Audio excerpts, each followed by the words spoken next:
Το πρώτο σεμινάριο λοιπόν έχει να κάνει με την εξοικείωση με το πρόγραμμα, με την εισαγωγή του κτηρίου, του φορέα. Θα δούμε δηλαδή πώς περνάμε κολόνες, στοιχεία, δοκάρια, όλα τα στοιχεία, πώς αντιγράφουμε ορόφους, πώς περνάμε πλάκες. Σκοπός δηλαδή είναι να δείτε το σωστό τρόπο εισαγωγής των δεδομένων και να συζητήσουμε και για κάποια μικροπροβλήματα, για τα πιο συχνά προβλήματα που προκύπτουν και πώς θα αντιμετωπίζουμε για να ξέρετε όταν περνάτε τις μελέτες σας να τα αποφεύγετε. Ωραία. Οπότε ξεκινάμε απευθείας, η ώρα είναι και 5. Νομίζω ότι όλοι έχουμε μπει πια όλοι. Και ξεκινάμε απευθείας να κάνουμε μια καινούργια μελέτη και να δούμε αυτά που συζητήσαμε. Κάνουμε λοιπόν δημιουργία μελέτης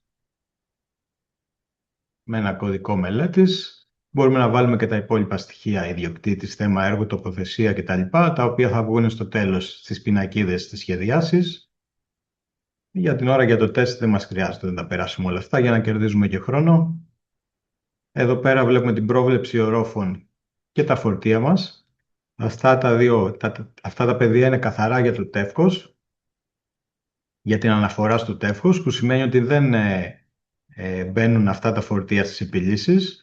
Αυτά είναι για την τεχνική έκθεση. Αν θέλουμε να αλλάξουμε φορτία είτε στις πλάκες είτε στα άλλα στοιχεία, θα το κάνουμε μέσα από την εισαγωγή των ιδιωτήτων κάθε δομικού στοιχείου, όπως θα δούμε στη συνέχεια.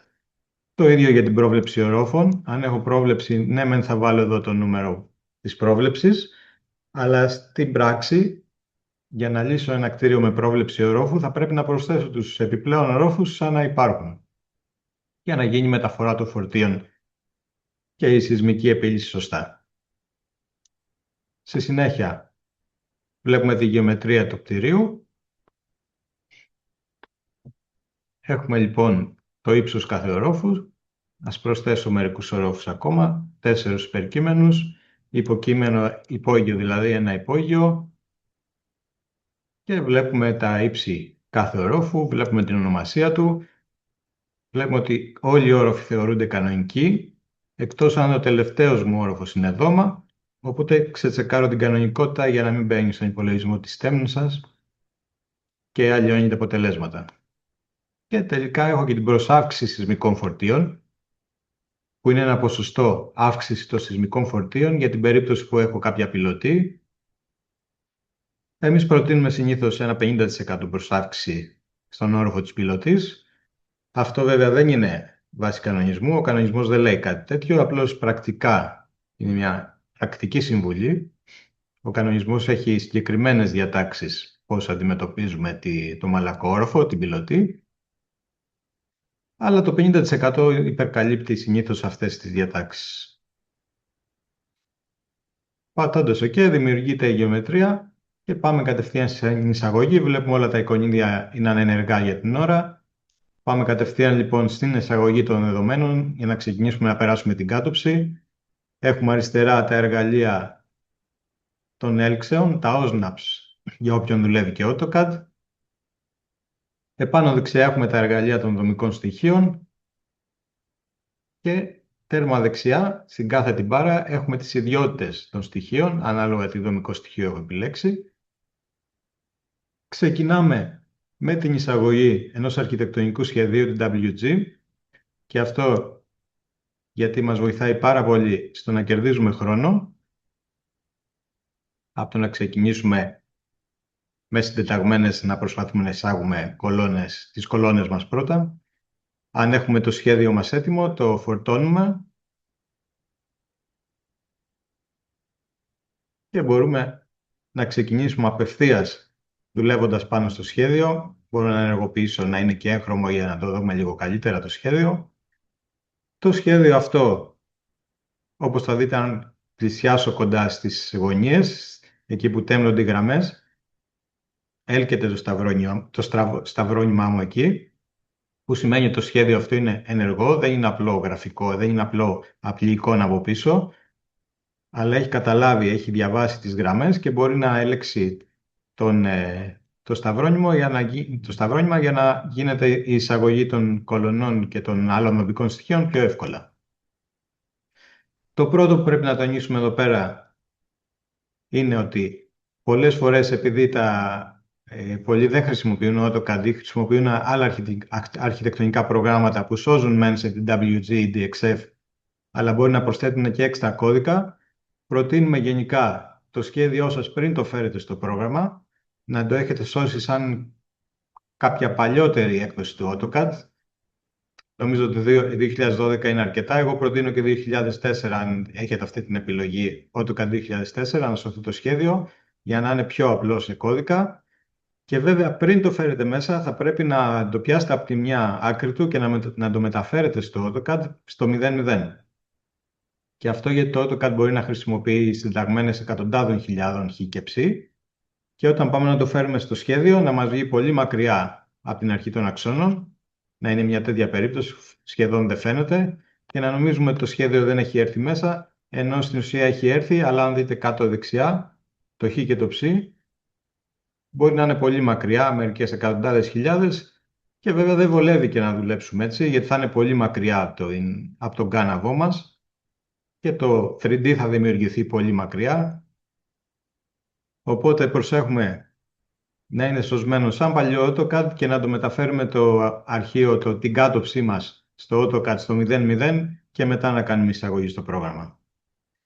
Ξεκινάμε πάντα από τον τελευταίο όροφο, στην προκειμένη περίπτωση από τον τρίτο, για να μπορώ να αντιγράψω ορόφους προς τα κάτω, να κάνω δηλαδή τυπικό όροφο. Και αυτό γιατί δεν έχω τη δυνατότητα να κάνω το αντίθετο, δηλαδή να αντιγράψω από κάτω προς τα πάνω. Μπορώ να αντιγράψω μόνο από πάνω προς τα κάτω ορόφους, οπότε ξεκινάμε πάντα από τον τελευταίο όροφο, γιατί είναι πολύ πιο πρακτικό. Μπορώ να απενεργοποιήσω λοιπόν το χρώμα στο σχέδιό μου για να ξεκινήσουμε. Όπως θα δείτε, πριν ξεκινήσω μάλλον, να συζητήσουμε λίγο για την κάτωψη. Βλέπετε ότι η κάτωψη έχει αρκετά τυχώματα, σε περίπου 5 με 7 μέτρα απόσταση το ένα από το άλλο, τα υποστηλώματα ή τυχώματα. Θα δείτε ότι στις γωνίες συνήθως έχουμε τυχώματα, στις 3 από τις 4 γωνίες. Προσπαθούμε λοιπόν, σαν πρακτικό κανόνα, να έχουμε πάντα τυχεία εκατέρωθα του κέντρου μάζας και ειδικά για τους ευρωκώδικες να ξέρετε ότι χρειάζεται αρκετά μεγάλα τυχώματα για να μην έχουμε προβλήματα στατικότητας μετά και στροφής ίσως. Να έχουμε όσο μπορούμε στις γωνίες μας του κτηρίου, γιατί εξαρτάται βέβαια και από το αρχιτεκτονικό κάθε φορά, να προσπαθούμε στις γωνίες να έχουμε κάποια τυχώματα, ώστε να μοιράζονται και οι μάζες, να μην έχουμε υπερβολική συγκέντρωση μαζών σε ένα σημείο που μπορεί να οδηγήσει σε στροφή. Οπότε ξεκινάμε να το βάλω μαύρο-άσπρο για να μας βοηθάει να βλέπουμε μπροστά το σχέδιό μας και όχι το αρχιτεκτονικό από πίσω, και ξεκινάμε βέβαια με τις κολόνες.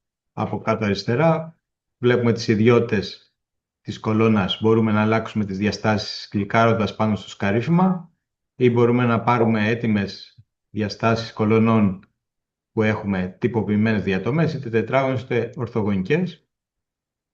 Και πάνω στο σκαρίφημα μπορούμε να ορίσουμε και το σταθερό σημείο, βλέποντας ότι αλλάζοντας το σταθερό σημείο, βλέπουμε το σταυρόνυμα αλλάζει το σημείο που πιάνει το υποστήλωμα. Ξεκινάμε λοιπόν με ένα υποστήλωμα 400x400. Το δεύτερο είναι πάλι υποστήλωμα. Και πάμε μετά στο τυχείο Γ για να δούμε πώς μπορεί να εισάγουμε σύνθετες διατομές. Μπορούμε λοιπόν, επιλέγοντας τη διατομή Γ, να την αλλάξουμε για να είναι προς την ίδια πλευρά και μπορούμε στη συνέχεια να ορίσουμε τις διαστάσεις.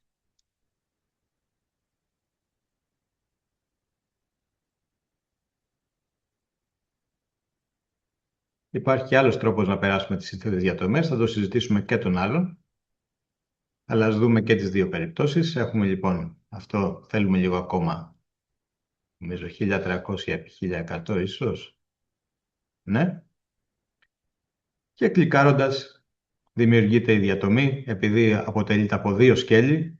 Θα δείτε ότι έχουμε μια ιδιαίτερη ονομασία για τις σύνθετες διατομές. Έχουμε βέβαια τα δύο σκέλη, το 3 ταφ 3 που σημαίνει τρίτος όροφος στοιχείο 3 και το 3 ταφ 4 που είναι τρίτος όροφος στοιχείο 4 που αποτελούν τη σύνθετη διατομή και έχουμε και την ονομασία του σύνθετου στοιχείου που είναι 3 σίγμα 3-4, δηλαδή τρίτος όροφος σύνθετο στοιχείο το οποίο αποτελείται από τα σκέλη 3 και 4.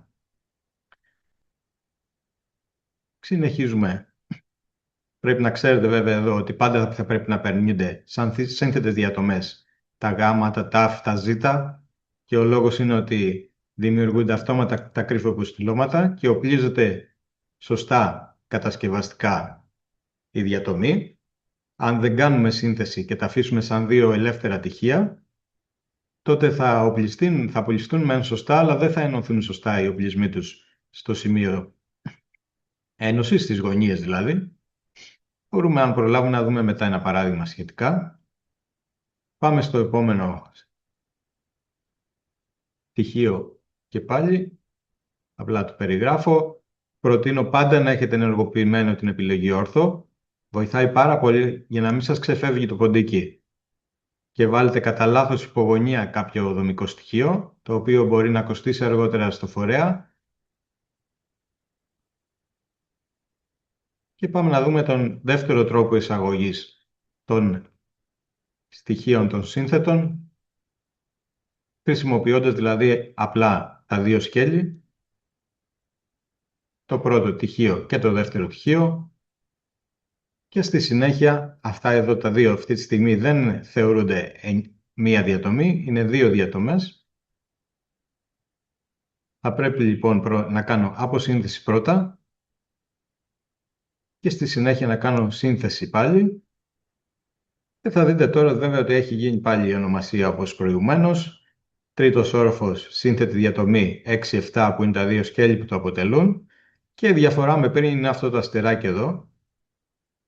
Να δούμε και το προηγούμενο σύνθετο. Δεν είχε αστεράκι. Το αστεράκι σημαίνει ότι είναι σύνθετη διατομή χρήστη. Δηλαδή ο χρήστης έχει ορίσει τα σκέλη της διατομής και τα έχει κάνει σύνθεση. Και για να τα ξεχωρίζουμε από τα επίσημα, να το πω έτσι, σύνθετες διατομές που παίρνουν από τη γραμμή εργαλείων, έχουμε βάλει αυτό το αστεράκι. Συνεχίζουμε. Το επόμενο, είτε το κάνουμε το π με τις έτοιμες διατομές, είτε το περιγράφω έτσι. Ας το τελειώσω και να σας πω και μια πολύ σημαντική διαφορά των δύο τρόπων περιγραφής. Σύνθεση. Πάμε λοιπόν να δούμε, γιατί πρέπει να προτιμάτε συνήθως τον επίσημο, να το πω έτσι, τρόπο, δηλαδή να παίρνετε τις έτοιμες διατομές, αν υπάρχει διαδομή όπως την χρειάζεστε. Επιλέγοντας λοιπόν τη διατομή τη σύνθετη, μπορώ να αλλάξω τις διαστάσεις της, να την τροποποιήσω άμεσα δηλαδή με καινούργιες διαστάσεις. Αντίθετα, αν πάω στη διατομή του χρήστη, που αυτή που έχω δημιουργήσει εγώ, θα δείτε ότι δεν έχω αυτή τη δυνατότητα. Θα πρέπει να κάνω αποσύνθεση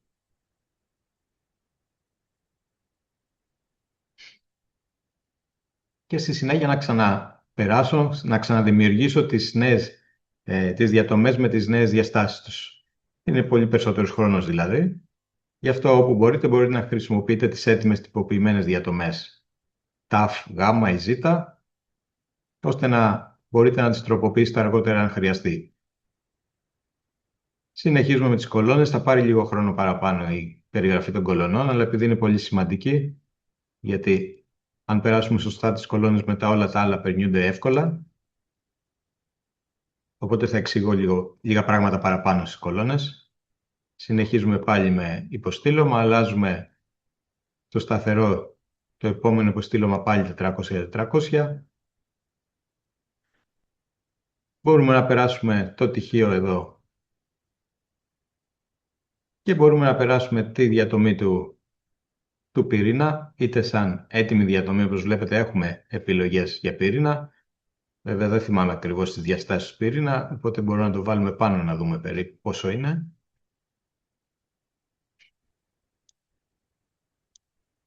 Να βγάλουμε και τις λαμπάδες. Νομίζω τα σκέλη είναι μικρότερα.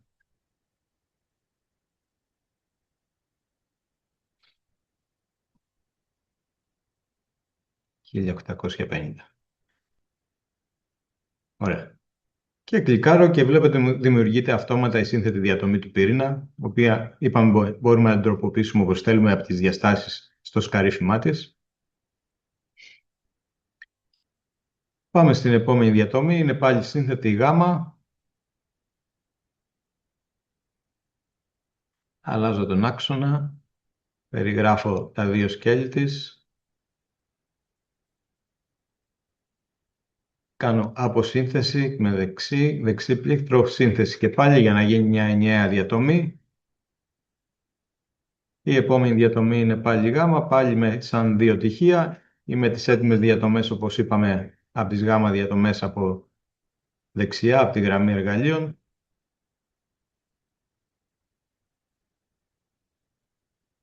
Αποσύνθεση και σύνθεση. Ωραία, συνεχίζουμε με την επόμενη κολόνα, είναι ορθογωνική κολόνα. Με πάνω αριστερά το σταθερό σημείο, είναι πιο μεγάλη, μπορούμε να επιλέξουμε από τις έτοιμες τυποποιημένες διατομές, 500-500, ωραία. Η επόμενη είναι ορθογωνική, από τις έτοιμες διατομές, δεν θυμάμαι ακριβώς τις διαστάσεις, αλλά μπορούμε να αλλάξουμε τον άξονα και να βάλουμε πάνω το για να δούμε περίπου πόσο είναι. Σίγουρα θέλει 800 και ίσως 450. 4. Ωραία. Και το τελευταίο υποστήλωμα είναι πάλι ορθογωνικό.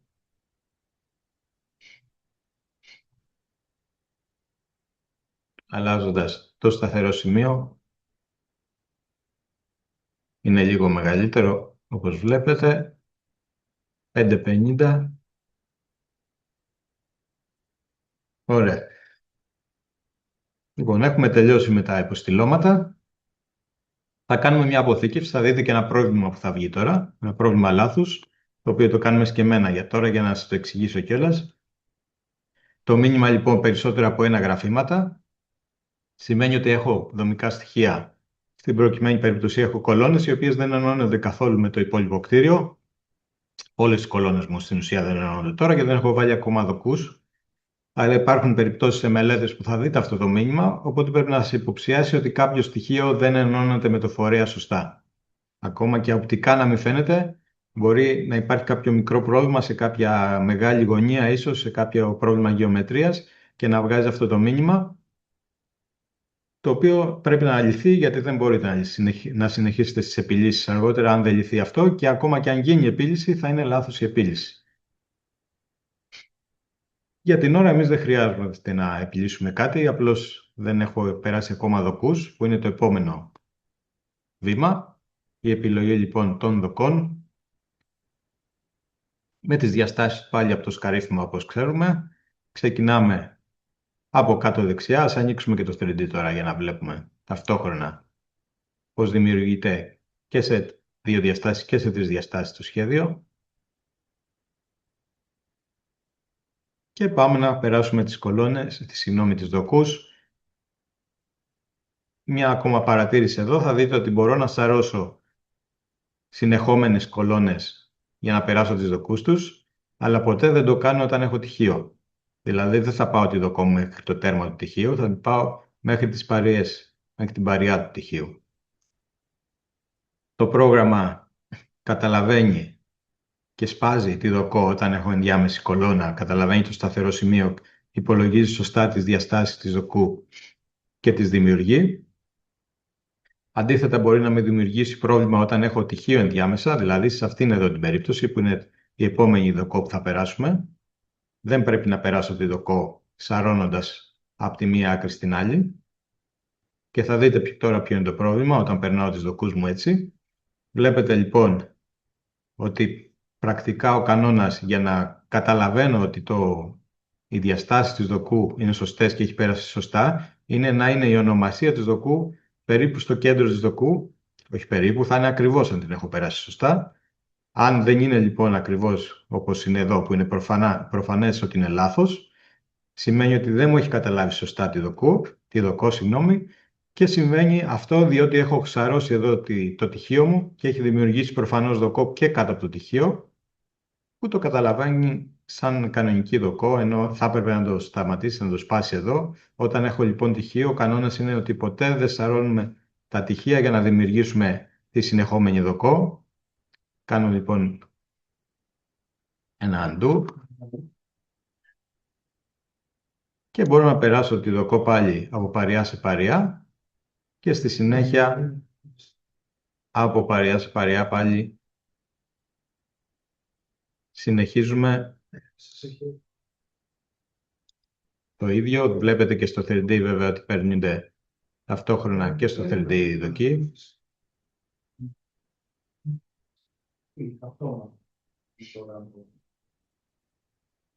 Εδώ, όπως είπαμε, μπορούμε να σαρώσουμε αν θέλουμε, αλλά βλέπουμε εδώ έχουμε διαφορετικό μήκος δοκού, δεν πειράζει, θα το κάνω έτσι μέχρι τέρμα.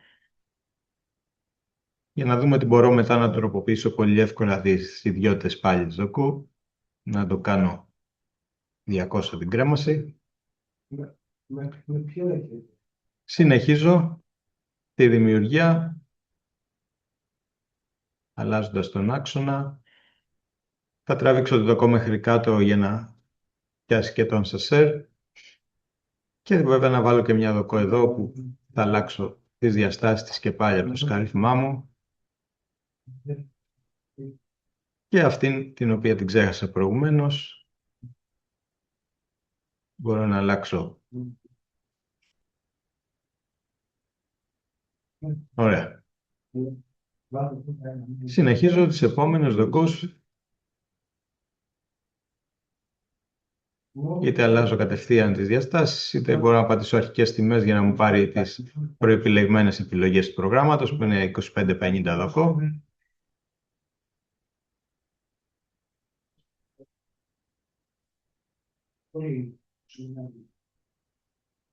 Ωραία. Βλέπουμε εδώ πάλι το παράδειγμα που είπαμε ότι μπορώ να σαρώσω συνεχόμενες κολόνες, εφόσον είναι όλες κολόνες και όχι τυχεία ενδιάμεσα, και θα μου δημιουργήσει αυτόματα τις επιμέρους δοκούς το πρόγραμμα. Πάμε να βάλουμε και στις τελευταίες δοκούς για να μην κρίνουμε τις πλάκες που θα δημιουργήσουμε στη συνέχεια. Ας βάλουμε λοιπόν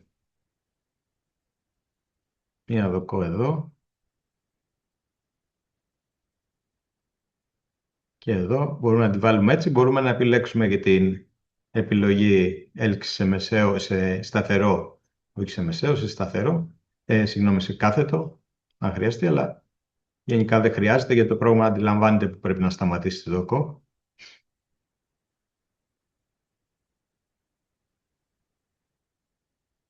Σας θυμίζω ότι έχω το όρθο πάντα ενεργοποιημένο, εκτός βέβαια αν το κτίριό μου δεν είναι ορθογωνικό και έχει γωνίες, οπότε θα πρέπει να απενεργοποιήσω το όρθο, αλλά γενικά όμως βοηθάει πάρα πολύ για να αποφεύγουμε προβλήματα και επίσης πάρα πολύ βοηθάει να έχω ενεργοποιημένο και την έλξη σε ακραίο σημείο, την οποία ξέχασα να σας πω ότι πρέπει να την απενεργοποιείτε σε περίπτωση που βλέπετε το σχέδιό σας από πίσω δεν είναι ακριβές. Είτε θα απενεργοποιήσετε λοιπόν την έλξη σε DWG για να μην τραβάει το σταυρόνυμα στο DWG. Αυτό μπορεί να γίνει αφού περάσετε τις κολόνες σας. Μετά το DWG δεν είναι χρήσιμο για την περιγραφή, μόνο για να καταλαβαίνετε το σχέδιο και που πρέπει να βάλετε τα δομικά στοιχεία. Οπότε ενεργοποιούμε την έλξη σε ακραίο σημείο πάντα για να είμαστε σίγουροι ότι δεν μας ξεφεύγει το ποντίκι και δημιουργούνται μικροπροβλήματα που μπορεί να μην φαίνονται, αν δεν κάνω πολύ zoom για παράδειγμα. Ας βάλω και την τελευταία δοκό. Ωραία. Νομίζω ότι έχουμε τελειώσει και τις δοκούς. Κάνω πάλι μια επίλυση. Θα δείτε τώρα δεν βγάζει το μήνυμα περισσότερα από ένα γραφήματα, γιατί προφανώς όλα τα στοιχεία πια ενώνονται μεταξύ τους και δεν έχω αυτό το πρόβλημα. Και πάμε στο επόμενο βήμα που είναι η δημιουργία των πλακών, εφόσον έχω περάσει σωστά τις κολόνες μου και στη συνέχεια βέβαια και τις δοκούς. Μπορούμε να πάμε στο εικονίδιο πλακών. Οι πλάκες μπορεί να δημιουργηθούν αυτόματα, μιας και το πρόγραμμα αντιλαμβάνεται τα όρια κάθε πλάκας. και πατώντας το εικονίδιο δημιουργία όλων των πλακών, θα δείτε ότι μου δημιουργεί κατευθείαν τις πλάκες με μια προεπιλεγμένη τιμή πάχους, την οποία θα τη δούμε μετά πώς υπολογίζεται τελικά.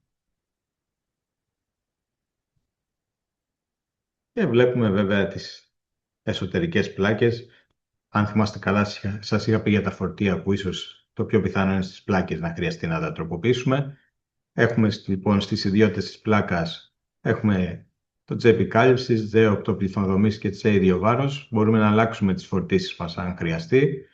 Και βέβαια έχω και το Q που είναι για τις εσωτερικές πλάκες 2. Για τους προβόλους το πρόγραμμα θα το πάρει 5. Αυτόματα. Όλα αυτά μπορείτε να τροποποιήσετε εννοείται αν χρειαστεί. Πάμε λοιπόν να περάσουμε και τους προβόλους, να δούμε και κάποια σημαντικά θέματα στους προβόλους που συνήθως είναι προβλήματα που παρουσιάζονται σε μελέτες. Επιλέγω λοιπόν το εικονίδιο της ελεύθερης παρυφής για να περιγράψω την περίμετρο του προβολού μου. Εδώ θα χρειαστεί, εφόσον έχω γωνία, να απενεργοποιήσω το όρθο. Και πατάω δεξί πλήκτρο και εφαρμογή για να δημιουργηθεί το κλειστό σχήμα και στη συνέχεια θα δημιουργήσουμε την πλάκα μέσα. Πάμε να δούμε κάτι πολύ σημαντικό τώρα, κάτι που συχνά το βλέπουμε σε μελέτες και είναι ένα λάθος σοβαρό γιατί δεν μπορεί να λυθεί σωστά και δεν υπολογίζεται σωστά η γεωμετρία της πλάκας. Πατώντας λοιπόν το τρίτο σημείο, περιγράφοντας την ελεύθερη παρυφή και πατώντας δεξί πλήκτρο, αν πατήσω κλείσιμο, το πρόγραμμα θα μου κλείσει και την πίσω πλευρά του προβόλου. Κάτι το οποίο είναι λάθος, γιατί ο προβόλος δεν στηρίζεται σωστά. Από μακριά μπορεί να μην το καταλάβω, γιατί δεν φαίνεται καλά η μπλε γραμμή, επειδή είναι και ειδοκός. Αν πλησιάσω με zoom, θα δείτε ότι φαίνεται ξεκάθαρα ότι ο προβόλος είναι κλειστός από πίσω. Και πάμε να δούμε ποια είναι η διαφορά και ποιο είναι το πρόβλημα να δημιουργήσω τους δύο προβόλους. Και επιλέγοντας τη διαγράμμισή τους, θα δείτε ότι ο πρόβολος, αν είναι σωστός, πρέπει να φτάνει μέχρι το μέσο του άξονα της δοκού. Αλλά αν έχω κλείσει και την τρίτη και την πίσω πλευρά του προβόλου, το πρόγραμμα καταλαβαίνει ότι εδώ σταματάει ο πρόβολος και στην ουσία δεν πατάει σωστά στη δοκό μου. Βλέπετε η διαγράμμιση σταματάει εκεί που σταματάει η μπλε γραμμή. Και συνήθως μπορεί να δημιουργήσει και πρόβλημα γεωμετρίας και πρόβλημα στις επιλύσεις αυτό. Οπότε θα πρέπει να είναι ένα από τα σημεία που πρέπει να δίνετε προσοχή. Πρέπει να σβήσω λοιπόν το συγκεκριμένο πρόβολο και πάλι θα δείτε ότι αυτή η μπλε γραμμή έχει μείνει και έχει μείνει γιατί εφάπτεται και με τη μέσα πλάκα. Βλέπετε και η μέσα πλάκα τώρα δεν στηρίζεται σωστά.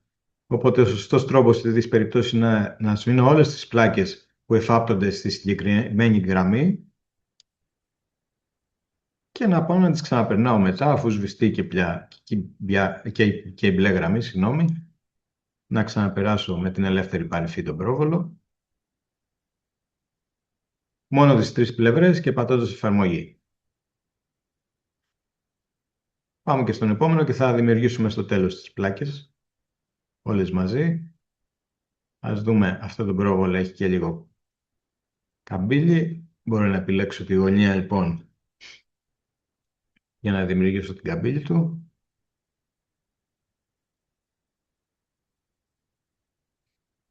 Δεξί πλήκτρο και εφαρμογή πάλι. Και ο πρόβολος στην πίσω πλευρά με την ίδια λογική, μόνο τις τρεις πλευρές. Ένα σχήμα π. Δεξί πλήκτρο εφαρμογή. Και πάμε με το εικονίδιο της δημιουργίας πλάκας, κλικάροντας απλά μέσα. Θα δείτε ότι μου δημιουργεί τους προβόλους μου και τη στήριξή τους βέβαια. Αντιλαμβάνεται ότι στηρίζονται από τη μία πλευρά. Εδώ αντιλαμβάνεται ότι στηρίζεται έστω και λίγο και από αριστερά. Μπορούμε ανά πάσα στιγμή να αλλάξουμε τις στηρίξεις αν θέλουμε, επιλέγοντας το σκαρίφημα. Και αν θέλω μπορεί να την κάνω από αριστερά ελεύθερη, οπότε θα δείτε ότι μου αλλάζει εντελώς και το βελάκι. Πατάω αποθήκευση. Προφανώς Το πρόβλημα αυτό σημαίνει ότι κάποιος πρόβολος κρέμεται, δηλαδή δεν πατάει, γιατί εδώ δεν έχω περάσει ακόμα την πλάκα και έχω ένα πρόβολο ο οποίος στηρίζεται μόνο στη δοκό, αλλά εσωτερικά δεν υπάρχει πλάκα. Αυτό δεν είναι απαραίτητα λάθος, αλλά συνήθως αυτό η δοκός μπορεί να πάρει πολύ στρέψη αν μιλάμε για πολύ μεγάλο πρόβολο. Αρχιτεκτονικά αυτό μπορεί να συμβεί, υπάρχουν μελέτες που θα συμβεί. Στη συγκεκριμένη περίπτωση είναι λάθος όμως, γιατί εγώ έχω εσωτερική πλάκα, οπότε την ξαναπερνάω και επιλύω πάλι. Το πρόγραμμα μου κάνει στατική επίλυση, υπολογίζει τις πλάκες μου σε λυγισμό, κάμψη και διάτμιση και αποφασίζει τι πάχος χρειάζονται. Συγκεκριμένα, από ό,τι βλέπω, καμία πλάκα δεν χρειάζεται παραπάνω από το ελάχιστο, εκτός αυτή η P11 που προφανώς είναι ο μεγάλος πρόβολος. Είναι αυτός εδώ, ναι, η P11 που θέλει παραπάνω γιατί είναι αρκετά μεγάλη και άλλαξα και τη στήριξη αριστερά να είναι ελεύθερο τελείως. Ωραία. Έχουμε τελειώσει λοιπόν με τον όροφο. Βλέπουμε και στο 3D ταυτόχρονα όπως έχει δημιουργηθεί ο όροφος. Θα δείτε ότι επιλέγοντας ένα δομικό στοιχείο στις δύο διαστάσεις, επιλέγετε και στις τρεις διαστάσεις. Θα δείτε μετά πώς μπορούμε να το εκμεταλλευτούμε αυτό για να αλλάξουμε ταυτόχρονα σε όλους τους ορόφους διαστάσεις σε ένα στοιχείο, σε ένα υποστήλωμα συνήθως. Αλλά μέχρι τότε συνεχίζουμε το επόμενο βήμα, που είναι οι υπόλοιποι όροφοι. Κατεβαίνουμε λοιπόν έναν όροφο κάτω και θέλουμε να αντιγράψουμε τον από πάνω όροφο σε όλους τους υπόλοιπους για να κερδίσουμε χρόνο. Από το μενού εργαλεία επιλέγω την αντιγραφή ορόφου. Αν επιλέξω αντιγραφή ορόφου, μάλλον θα μου αντιγράψει μόνο έναν όροφο. Αν επιλέξω τυπικός όροφος, θα μου κάνει τυπικούς όσους ορόφους θέλω εγώ, οι οποίοι θα αντιγραφούν βέβαια από τον υπάρχον. Θα τους κάνουμε όλους τυπικούς και βλέπετε κατευθείαν πώς δημιουργούνται όλοι οι όροφοι. Αν έχω περάσει λοιπόν σωστά, είναι πολύ σημαντικό να περάσω σωστά τον πρώτο μου όροφο, το πιο πάνω, ώστε να αντιγραφούν σωστά και οι υπόλοιποι και να κερδίσω όσο το δυνατόν περισσότερο χρόνο. Προφανώς όλες τις μελέτες δεν θα είναι τυπικοί όροφοι, αλλά μπορώ να πάω μετά και να κάνω τις τροποποιήσεις μου, από το να περνάω κάθε όροφο ξεχωριστά, μπορώ απλώς να κάνω τροποποιήσεις, να αλλάξω τον κάθε όροφο ανάλογα με το σχέδιο. Για παράδειγμα, στο υπόγειο μπορώ να πάω να σβήσω τώρα τους προβόλους. Μπορώ να τους επιλέξω και από το 3D, όπως είπαμε, για να τους σβήσω.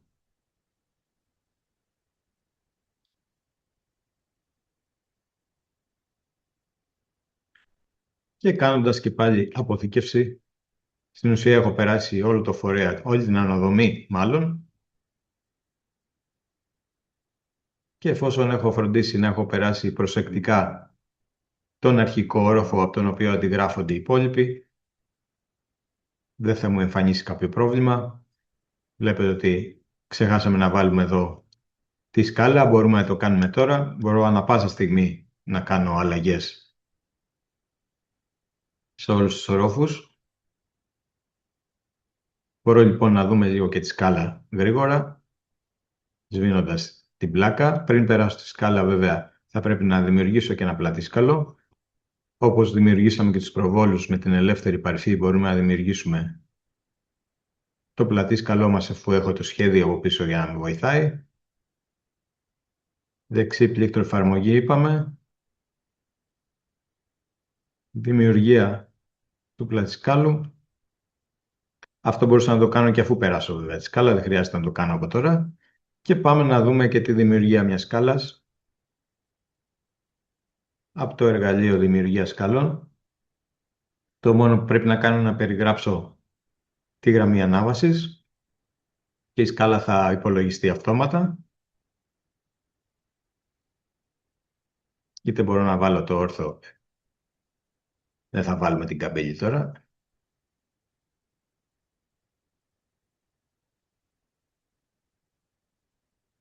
Και πατώντας εφαρμογή, δεξί πλήκτρο και εφαρμογή, βλέπετε ότι υπολογίζεται η σκάλα με τα πατήματα και τα ρίχτια, το ύψος κάθε ριχτιού. Μπορούμε να τροποποιήσουμε τη σκάλα όπως θέλουμε, προσθέτοντας ή αφαιρώντας πατήματα.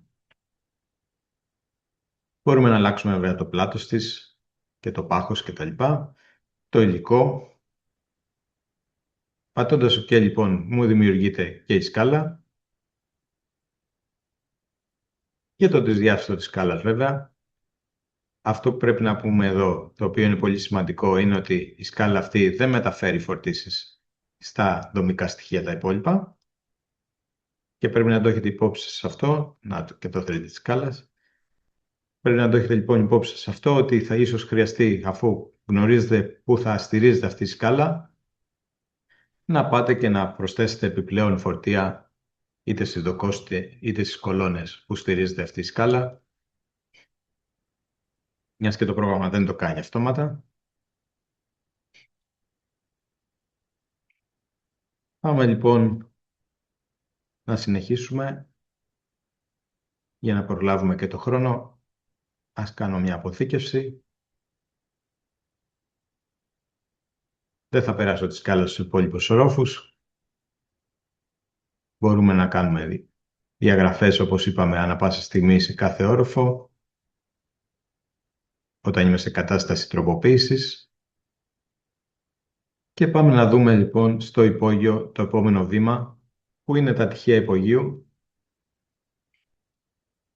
Ας βγω και από το 3D για να το βλέπω ολόκληρο. Με το ροδάκι του ποντικού μπορώ να κάνω μπρος-πίσω το 3D μου και κρατώντας πατημένο το μεσαίο ροδάκι, το μεσαίο πλήκτρο δηλαδή του ποντικού, το ροδάκι, και πηγαίνοντας πάνω κάτω μπορώ να ανεβοκατεβαίνω για να πηγαίνω στο σημείο που θέλω.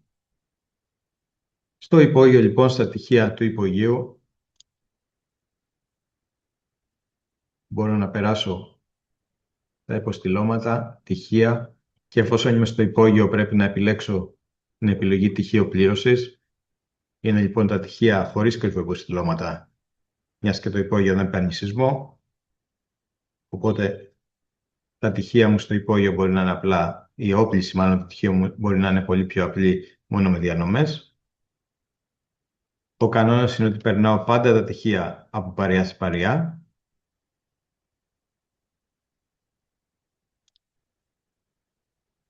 Είτε έχω κολάνα, είτε έχω τυχείο ενδιάμεσα, στατικά ενεργό εννοώ. Τα τυχεία τα περνάμε πάντα από παρειά σε παρειά, περιμετρικά μόνο.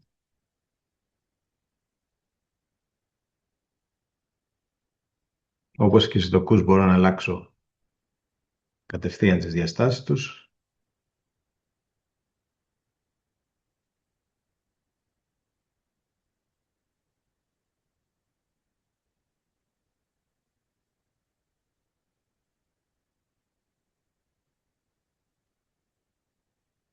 Αν προσέξετε, η δοκός για την ώρα έχει μείνει από κάτω. Το επόμενο βήμα πρέπει να κάνουμε είναι να σβήσουμε τις δοκούς αν δεν τις χρειαζόμαστε. Κάποιοι μηχανικοί τις κρατάνε για να πάρουν τον οπλισμό τους στο πάνω μέρος του τυχείου. Αν χρειαστεί να τις σβήσουμε, με δεξί πλήκτρο πάνω στο όνομα της δοκού, δεξί και διαγραφή. Δεξί και διαγραφή, επειδή έχω δύο στοιχεία, και το τυχείο και τη δοκό, και προφανώς αν πάω να κλικάρω εδώ θα μου επιλέξει το τυχείο. Κλικάρω πάνω στο όνομα της δοκού με δεξί και διαγραφή.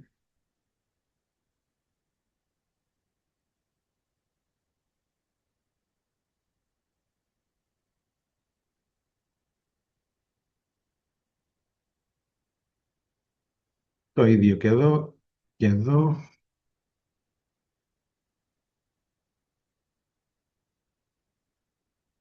Εδώ. Και ας δούμε και ένα πρόβλημα που μπορεί να προκύψει εδώ, αν και τα δύο στοιχεία έχουν τον ίδιο άξονα, δηλαδή πέφτει η ονομασία του ενός πάνω στον άλλον, στο άλλο με αυτόν τον τρόπο, που μπορεί να είναι πολύ συχνό να συμβεί αυτό και δεν μπορώ να επιλέξω έτσι κανένα από τα δύο, όχι κανένα από τα δύο, μπορώ να επιλέξω μάλλον μόνο το τυχείο, δεν μπορώ να επιλέξω το δοκό που με ενδιαφέρει για να τη σβήσω. Ο τρόπος που πρέπει να ακολουθήσουμε εδώ είναι να αλλάξουμε απλώς τον άξονα του τυχείου.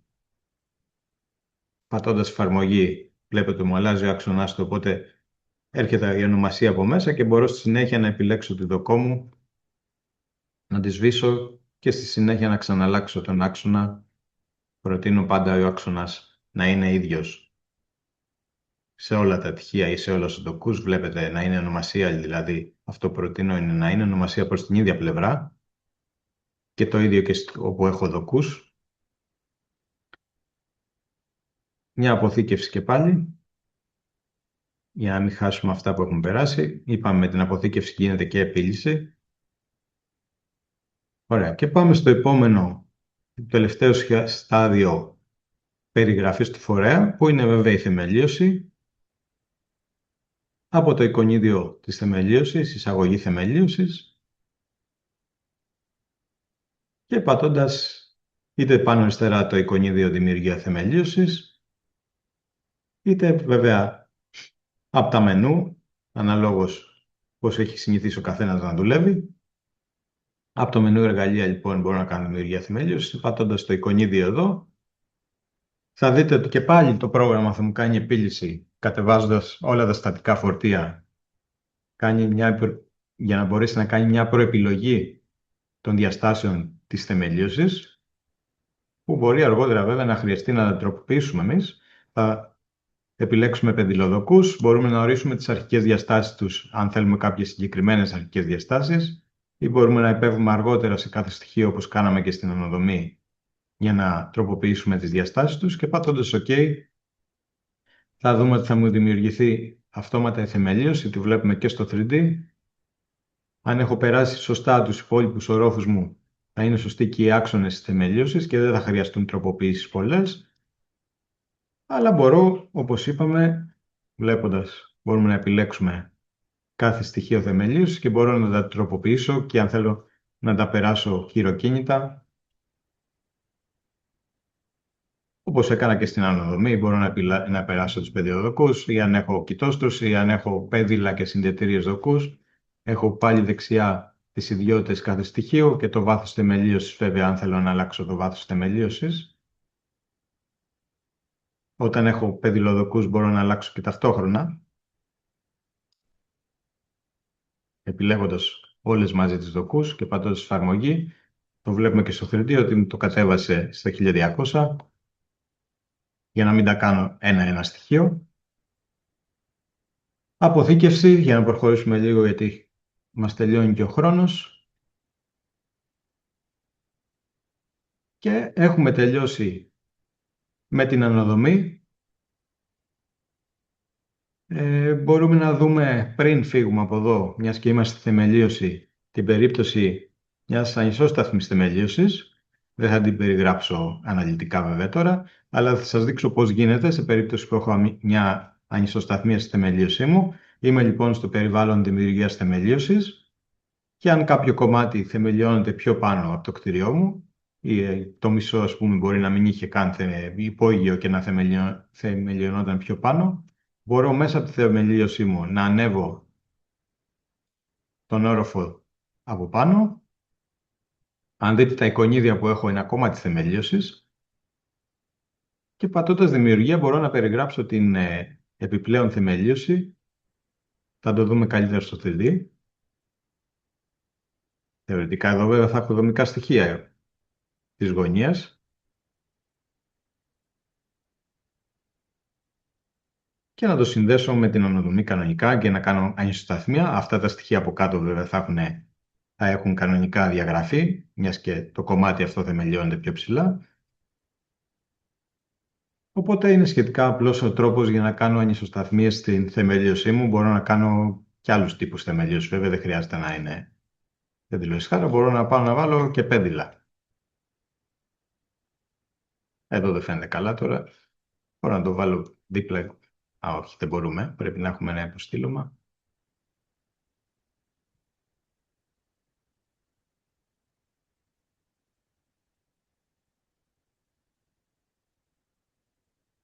Και βλέπετε το πέδιλο.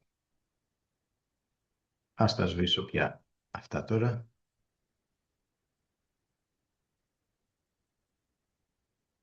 Για να δούμε τελικά την τελική μορφή του κτηρίου. Πρέπει να σβήσω και αυτό. Βλέπετε ότι όταν επιλέγω ένα δομικό στοιχείο, ακόμα και να είμαι σε άλλον όροφο, θα με πάει στο σημείο που είναι το δομικό στοιχείο αυτό, για να το βρω και να το διαγράψω. Αποθηκεύω και πάλι και έχω τελειώσει την περιγραφή του φορέα. Πάμε στην αναδομή. Έχω τελειώσει λοιπόν την περιγραφή του φορέα. Είπαμε κάποια πράγματα που πρέπει να προσέχετε γενικά. Δεν έχουμε τελειώσει ακόμα. Θα δούμε και κάποια άλλα πράγματα που μπορούμε να προσθέσουμε στο φορέα μας. Όπως για παράδειγμα μια τομή. Ας κλείσω το 3D και ας ανέβω για παράδειγμα στον τρίτο όροφο που έχουμε και τη σκάλα για να μπορέσω να δημιουργήσω μια τομή. Κλικάρω το πρώτο σημείο της τομής, κλικάρω το δεύτερο σημείο της τομής και κλικάρω την πλευρά με δεξί πλήκτρο της τομής και πατώντας OK μου δημιουργείται η τομή. Ας κάνω και άλλη μία προς την άλλη πλευρά. OK. Και μπορούμε να πάμε τώρα να δούμε κατευθείαν την τομή, πώς δημιουργείται αυτόματα. Αποθήκευση. Και βλέπουμε λοιπόν την τομή μας. Στον τελευταίο όροφο είχαμε βάλει και σκάλα. Μπορούμε να ανοίξουμε και το 3D της τομής.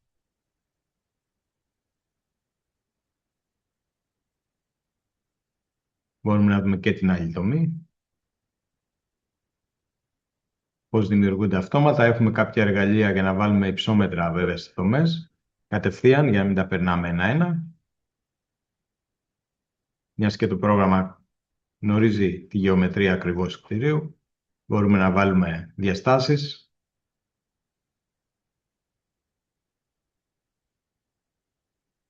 Μπορούμε να βάλουμε και οριζόντιες διαστάσεις.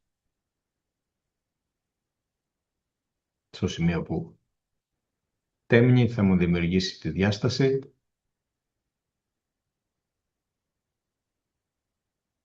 Ή κάποια γραμμή εδάφους.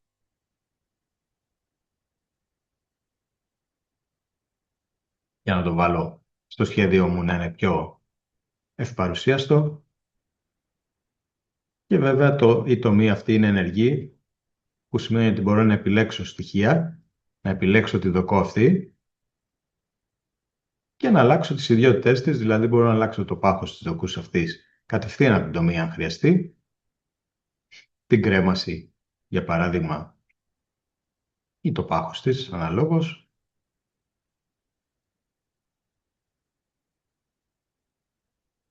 Και θα δείτε βέβαια ότι ξαναυπολογίζονται αυτόματα και οι διαστάσεις όταν το κάνω αυτό. Και ενημερώνεται και η κάτωψή μου βέβαια. Μπορώ να φύγω από τις τομές τώρα. Να πάω πάλι στην κάτωψη.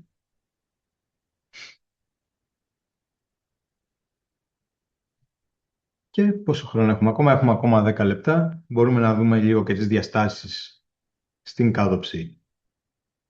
Την εισαγωγή διαστάσεων στην κάτωψη. Ας κλείσω το 3D τώρα. Μπορούμε πρώτα απ' όλα, το οποίο είναι πολύ σημαντικό, να δημιουργήσουμε απευθείας τις συντεταγμένες των υποστηλωμάτων.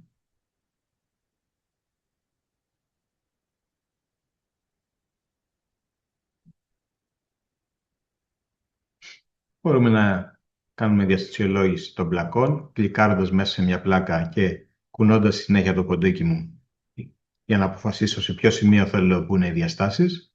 Βλέπετε, απλά κλικάροντας μέσα στην πλάκα. Ή αν θέλω να βάλω κάποιες συνεχόμενες διαστάσεις,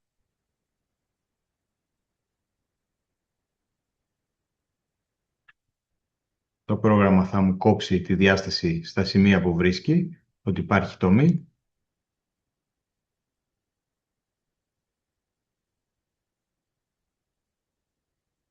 Κλικάροντας μία φορά και μετά επιλέγω το σημείο που θέλω να μπουν οι διαστάσεις και κλικάρω άλλη μία φορά για να μου δημιουργήσει τις διαστάσεις.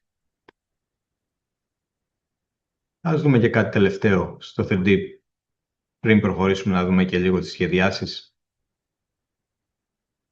Για παράδειγμα, όπως σας είχα πει στην αρχή, αν θέλω να αλλάξω τις διαστάσεις μιας κολόνας σε όλους τους ορόφους, επειδή για να το κάνω από τις δύο διαστάσεις θα πρέπει να πάω σε κάθε κολόνα ξεχωριστά, μπορώ να επιλέξω από το 3D την κολόνα μου κρατώντας πατημένο το πλήκτρο Shift Θα δείτε ότι μου επιλέγει την κολόνα σε όλους τους ορόφους, αρκεί να είναι ο ίδιος τύπος κολόνα σε όλους τους ορόφους βέβαια.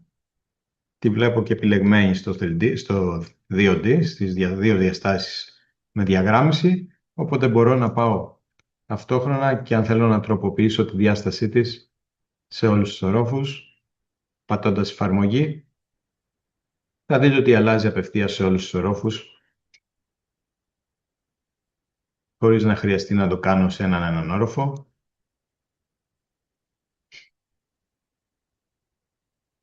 Ας κάνουμε μια αποθήκευση πάλι με τις καινούργιες διαστάσεις. Και μπορούμε να φύγουμε, έχουμε τελειώσει με την εισαγωγή του φορέα. Νομίζω ότι είπαμε αρκετά πράγματα, ειδικά τα σημεία που σας είπα να προσέχετε είναι πολύ σημαντικά γιατί θα σας βοηθήσει, θα κερδίσετε πάρα πολύ χρόνο για να μην ξαναπερνάτε συνεχώς τη μελέτη στα σημεία που δημιουργούνται αυτά τα προβλήματα τα οποία είναι συνήθη αν δεν προσέξουμε στην περιγραφή των δομικών στοιχείων. Το επόμενο βήμα είναι οι σχεδιάσεις μας. Όπως είπαμε σήμερα δεν θα ασχοληθούμε με υπολογισμούς με επίλυσης και με τις παραμέτρους επίλυσης. Θα ασχοληθούμε μόνο με το φορέα, οπότε πάμε κατευθείαν στις σχεδιάσεις για να δημιουργήσουμε το σχέδιό μας μόνο με τα στοιχεία που έχω αυτή τη στιγμή, δηλαδή δεν έχω αυτή τη στιγμή κατασκευαστικούς οπλισμούς, μιας και δεν έχω κάνει την επίλυση. Να δούμε το περιβάλλον της σχεδίασης επιλέγοντας πρώτα απ' όλα το χαρτί μου.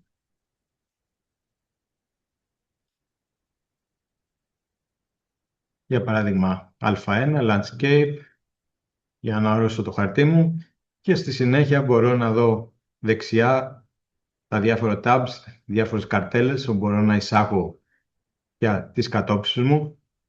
Μόνο κάτωψη μαραγκού βέβαια αυτή τη στιγμή, μιας και σίδερα δεν έχω. Εικόνες αν έχω σώσει, αυτή τη στιγμή δεν έχω. Ας δούμε τα βασικά που είναι οι πινακίδες που πρέπει να εισάγουμε για τον τρίτο όροφο. Βλέπετε ότι αυτά είναι σε ξεχωριστό layer, μπορώ να τα μετακινήσω στο σημείο που θέλω.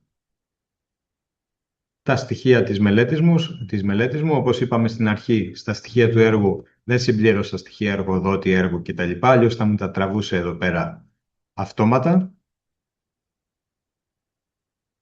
Μπορώ να εισάγω βέβαια τεχνικές προδιαγραφές για το συγκεκριμένο έργο, τις οποίες τις τραβάει το πρόγραμμα, τη πινακίδα από τα στοιχεία της μελέτης. Για τη συγκεκριμένη μελέτη βέβαια είχα επιλέξει ευρωκώδικες που είναι η προεπιλογή δηλαδή στο πρόγραμμα, οπότε μου βγάζει τα στοιχεία του σκυροδέματος για ευρωκώδικες σε 30-37. Μπορούμε να επιλέξουμε κάποιες γενικές λεπτομέρειες που περιλαμβάνονται ή βέβαια να εισάγετε εσείς κάποιες λεπτομέρειες. Αν έχετε κάποιες δικές σας λεπτομέρειες, μπορείτε να τις εισάγετε κατευθείαν στο χαρτί και να φτιάξετε το χαρτί σας μέσα στο πρόγραμμα. Εμείς έχουμε κάποιες γενικές λεπτομέρειες εδώ που δεν είναι βέβαια, δεν αφορούν όλες τις περιπτώσεις, αλλά μπορεί κάποια από αυτά να ταιριάζει και αν θέλετε να δείξετε κάτι συγκεκριμένο.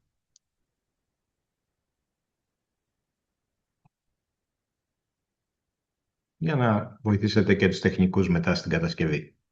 Επιλέγοντας κάποιο layer και πατώντας απόκρυψη, μπορώ να αποκρύψω ό,τι θέλω.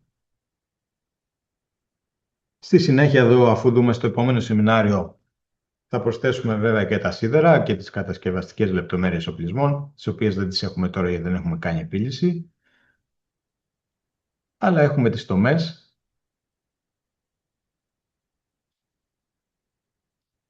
Μπορούμε να αλλάξουμε βέβαια την κλίμακά τους, αν χρειαστεί. Και αν πλησιάσω κοντά θα δείτε ότι είναι ακριβώς τη τομή που είχα δημιουργήσει και μάλιστα και με την αλλαγή που είχα κάνει στη δοκό. Αυτόματα, δεν χρειάζεται να αλλάξω κάτι. Νομίζω ότι φτάνουμε κοντά στο τέλος, έχουμε ολοκληρώσει έτσι κι αλλιώς. Απλώς θέλω να σας δείξω ένα τελευταίο πράγμα. Σώζοντας το σχέδιό μου, μπορώ βέβαια να το βγάλω σε αρχείο DWG DXF ή ολόκληρο το χαρτί όπως το έχω φτιάξει για να το δουλέψω μετά σε κάποιο πρόγραμμα CAD, όπως το AutoCAD ή κάποιο άλλο, όποιο χρησιμοποιείτε. Όποιο πρόγραμμα υποστηρίζει αρχεία DWG μπορείτε να χρησιμοποιήσετε οποιοδήποτε. Ή μπορώ να κάνω εξαγωγή σε DWG όλων των σχεδίων μου ένα-ένα. Δηλαδή ένα αρχείο θα είναι η κάτωψη, άλλο αρχείο θα είναι οι τομές, άλλο αρχείο θα είναι οι πινακίδες. και να τα χρησιμοποιήσω μετά αυτά στο AutoCAD για να φτιάξω εκεί το χαρτί μου, κάνοντας insert block διάφορα αρχεία ή παράμετροι εξαγωγής. Πατώντας OK θα μου βγάλει, όπως βλέπετε, όλα τα σχέδια και μπορώ να πάω να τα ανοίξω μετά στο AutoCAD. Δεν θα τα ανοίξουμε τώρα, δεν έχουμε και AutoCAD έτσι κι αλλιώς τώρα εδώ. Λοιπόν, έχουμε τελειώσει, λοιπόν, έχουμε αποθηκεύσει και το χαρτί. Και το τελευταίο που θα σας πω πριν κλείσουμε, μιας και είναι 6 η ώρα, είναι ότι αν κάποια στιγμή πρέπει να κάνω τροποποιήσεις στο σχέδιό μου, για παράδειγμα να πάμε στο τρίτο όροφο και να σβήσουμε ένα πρόβολο ή να αλλάξουμε τη διάσταση μιας κολόνας, να το κάνω αρκετά μεγάλο για να δούμε τη διαφορά. Πρώτα απ' όλα βλέπετε ότι αυτόματα προσαρμόζονται και οι διαστάσεις. Θα πρέπει βέβαια να ξανακάνω επίλυση αφού άλλαξα διαστάσεις στο δομικό στοιχείο. Και πάμε πάλι στις σχεδιάσεις μας.